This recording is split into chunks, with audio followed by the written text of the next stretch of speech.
Iya, oke, perhatikan. Kita mau lihat, kalian perhatikan ya. Ini sangat berkaitan dengan energi ikatan.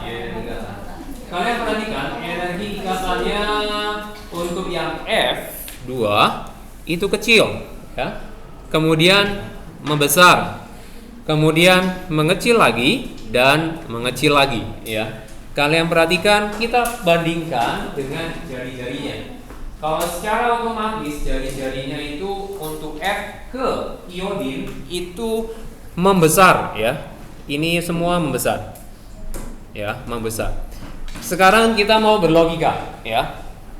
Untuk yang Cl2 ke I Br, Br2 ke I2 itu karena jari-jarinya besar, secara otomatis ikatan energinya juga mengecil karena kan semakin renggang, ya. Semakin renggang kalau suatu hubungan pacar gitu ya, atau saling mengenal, itu kalau renggang ada sesuatu yang menyulut kemarahan, ya udahlah, gua mah putus aja lah, gua nggak butuh lu gitu ya. Jadi energinya jadi sangat kecil sekali. Misalkan masalah sepele, masalah misalkan apa tidak ngasih kabar gitu. Saya mau makan dulu ya, nggak kasih kabar gitu aja. Udahlah, gua nggak butuh lu, itu saja. Ya. Jadi, nah ini bentar, udah tenang ya. Kalau hubungan pacar pasti rame. Nah sekarang kembali ke sini ya. Jadi dari Cl2 ke I2 itu nggak ada masalah.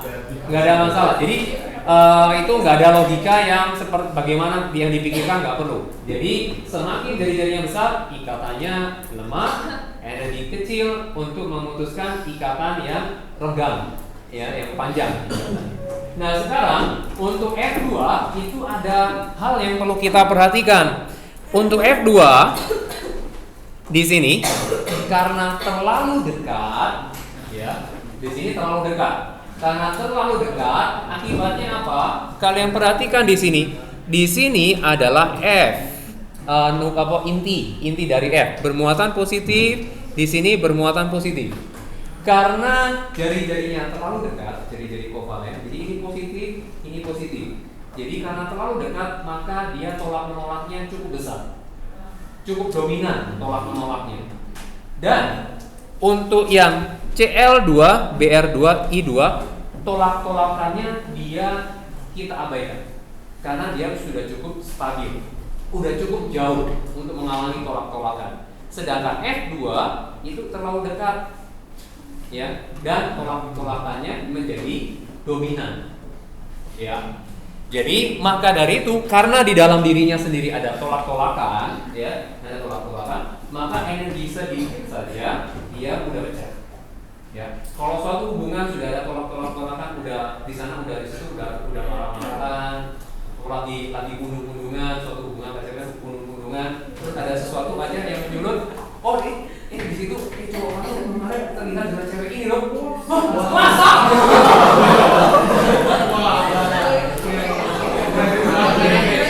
Wah, jadi rame, ya putus lah gitu ya. Jadi orang yang sudah hubungan sudah marah-marahan, pasti ada sedikit aja yang menyulut, pasti mudah lepas. Ini juga sama. F2-nya tolak-tolakannya sudah cukup besar, dominan. Kebayang ya? Jadi kata di sini, coba perhatikan. Hal itu terjadi karena kecilnya jari-jari atom, ya. Sehingga tolak menolak antar inti atom ini maupun antar pasangan elektron bebas menjadi cukup besar. Jadi yang jadi tolak-tolakan bukan hanya positif dengan positif, tetapi elektron dengan elektron. Ya, karena terlalu dekatnya itulah yang menyebabkan tolak-tolakannya cukup besar, cukup besar. Terbayang ya? Jadi maka dari itu ada ketidakteraturan, tapi kecenderungannya ke bawah ini ya. Ini ke bawah itu mengecil, tetapi ada di sini naik dulu baru mengecil. Ya, karena di F2 untuk khusus F2 itu jari-jarinya terlalu kecil. Jadi tolak-tolakan antar inti dengan inti, elektron dengan elektron cukup dominan. Akibatnya disulut aja energinya sedikit, maka dia pecah jadi dua atom. Ya. Yang tadinya berpasangan pecah jadi single gitu ya. Nah, yo. Nah, perhatikan. Udah cukup jelas ya mengenai ikatan. Nah, sekarang kita mau lihat wujudnya. Kalau tadi yang kita bahas, wujudnya rapatnya kan kecil untuk F2 CH2 kecil. Maka wujudnya adalah gas. Bromin, liquid, sedangkan iodin padatan. Ya. Nah, kita lihat untuk iodin itu ada sifat yang mudah menguap, ya. Sifat yang mudah menguap. Padahal padatan, tetapi mudah menguap. Jadi bukan menguap ya, kalau menguap kan dari cair ke gas ya. Tapi ini dari padatan langsung berubah jadi gas. Ya, menyublim artinya ya, menyublim. Nah, kenapa dia padatan? Dia mudah menjadi gas. Kenapa? Karena gaya ikatan antara padat dengan padat itu lemah, ya, lemah. Dan yang antara I2 dengan I2 ikatannya itu yang ada adalah gaya dispersi. Gaya dispersinya itu gaya antar molekul yang cukup kecil. Jadi kalau dengan panas, udah dia menjadi gas langsung. Ya, warnanya sekarang kalau dari warna di sini ada fluorin itu kuning muda, klorin hijau muda. Kalau bromin merah tua, iodin padat warnanya hitam. Kalau ditelusuri dari atas ke bawah warnanya makin gelap. Ya.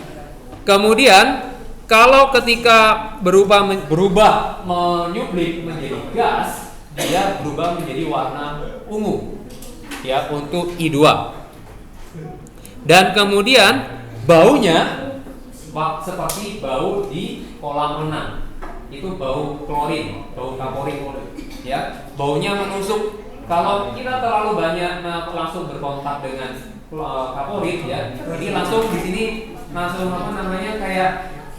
kayak mau nangis lah gitu di sini. Nyaman kita menghirup. Kalau sedikit kan aromanya enak ya. Tapi kalau enak ya. Nah, maksudnya kalau nggak terlalu banyak, ya maksudnya cukup inilah bahwa aromanya ruangannya nggak kotor. Ruangannya kolam renangnya terlihat maksudnya aromanya bersih lah gitu. Daripada bau pipis, bau pesing gitu kan. Ya. Ya. Kalau kolam renang sekarang kan udah dicampurin gitu apa? Ya. Kalau misalnya pipis berubah warna airnya jadi lebih gelap, itu apa Pak? Ya itu karena pipisnya kuning. Iya. Kirain tambahin apa? Enggak. Kalau ditambahin dengan kaporit, dia nggak terjadi perubahan warna. Jadi tidak ada terjadi perubahan warna yang cukup signifikan. Warnanya tetap tak bervariasi, bening. Kalau di luar negeri kalau versi langsung jadi itu. Nah itu Pak yang saya. Oh ya? Jadi tua pisan. Jadi tua. Oh berarti itu ada ini. Itu ada mungkin yang terpikir adalah indikator asam basa. Jadi kalau misalkan jadi warna biru, kan kalau indikator asam basa kan warna biru artinya basa kan? Karena memang pipis kita cenderungnya basah. Ya, jadi ketahuan. Oh, kamu pipis di kolam renang ya? Ketahuan. Mau janjian Ya. Klorin berwarna kuning nggak ada berwarna kuning. Mungkin karena memang pipis kita kan agak sedikit warna. Kalau kurang minum kan warnanya kecenderungan warna kuning. Memang ureanya nggak tahu apanya kandungannya jadi lebih banyak. Karena kita kalau misalnya jarang minum ya. Oke. Nah kita berbicara kelarutan ya. Perhatikan. Nah kalau kelarutan di dalam prinsip kelarutan, kalau molekul yang dilarutkan itu bersifat nonpolar, pasti dia sukar larut ya. Kita tahu ya, halogen itu bersifat nonpolar, sedangkan air itu sifatnya polar ya. Kalau gula bisa larut dalam air karena gula bersifat polar ya. Nah, untuk halogen itu bersifat nonpolar, berarti dia dia sukar larut ya di dalam air. Tetapi dia itu lebih mudah larut di dalam pelarut nonpolar ya. Jadi akibatnya suatu molekul itu akan berkumpul dengan yang sejenis ya. Jadi nonpolar dengan nonpolar, polar dengan polar ya. Nah, kemudian di dalam semua halogen itu mudah larut di dalam CCl4 atau CCl3CH4. Nah, ini dihafal namanya ya, karbon tetraklorida.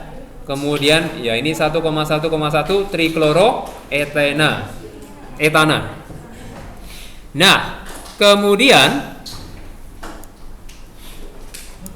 hanya dengan F2 yang di dalam air, ketika dimasukkan ke dalam air, dia akan menghasilkan asam klorida dan oksigen. Hal ini dikarenakan karena F2-nya yang tadi reaktif. Kenapa reaktif? Karena jari-jarinya kecil tadi, ya, energi ikatan juga kecil, ya, maka dia reaktif. Nah, kemudian reaktivitas klorin, bromin, iodin terhadap air semakin lemah. Jadi untuk ya Cl2, Br2, I2 tidak terjadi apa-apa dengan air ya. Hanya klorin dengan air dia bereaksi menjadi O2 dan asam klorida. Ya. Nah, kemudian untuk ini mas spesial ya, spesial. Untuk I2 kalau di dalam larutan Ki ya, jadi I2 padatan perawatan hitam masukin ke dalam larutan Ki, dia itu larut. Kenapa kok bisa larut? Padahal I2 itu adalah non-polar, sedangkan airnya adalah polar. Kenapa? Nah, ini terjadi hal ini. Ketika I2 berkontak dengan I-, dia membentuk molekul atau ion polivalen. Jadi ion I-nya jadi 3, tapi dia bermuatan minus 1. Karena dia berubah jadi ion, maka dia bisa larut. Ya. Jadi I2 makanya ada cairan betadin. Cairan betadin bisa dibuat karena I2 dengan I- dia menjadi larutan. Nah, itu sebagai obat. Ya. Nah, yang perlu diingat adalah yang ini ya.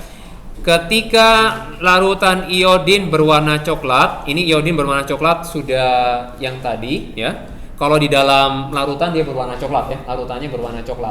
Tapi kalau dengan amilum dia berwarna biru ya. Jadi I2 tadi untuk I2 spesial ya. Berwarna, kalau padat warnanya hitam. Kalau gas warnanya ungu ya. Kalau larutan yang tadi I2 masukin larutan Ki, warnanya jadi coklat ya. Terus kalau I2 ada di dalam pelarut nonpolar tadi CCl4, warnanya merah ungu ya. Jadi untuk I2 ini warnanya macam-macam. Nah, ini perlu diingat ya, perlu diingat.